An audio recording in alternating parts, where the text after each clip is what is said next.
মাথো কবিতাৰ ফালৰ পৰা এটি কবিতা কবিতাতে শিৰোনাম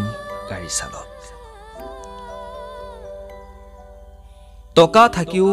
আজি যে আমি অসহায় কাৰণ আমি গাড়ী চালক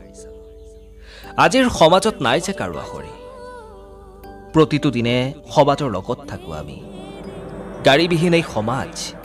বিভিন্ন ধৰণৰ সামাজিক কামৰ লগত জড়িত আমি ঘৰ সংসাৰ থাকিও আজি যে আমি অখৰি সদায় যাওঁ আমি গাড়ীখন চলাওঁ বুলি নাই যে আমাৰ দিন ৰাতি আমি যে কৰোঁ সমাজ সেৱা ছোৱালীবিলাকৰ মাকে ভাবে গাড়ী চালকবিলাক দুখীয়া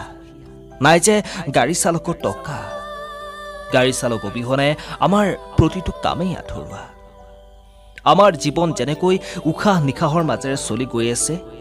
ঠিক তেনেকৈ গাড়ী চালক অবিহনে মানুহৰ মাজত বিভিন্ন ধৰণৰ বস্তু পৰিবহন মানুহবিলাকে কৰে দূৰ দূৰণিৰ গাড়ীৰ মাজেৰে অহা যোৱা তথাপিও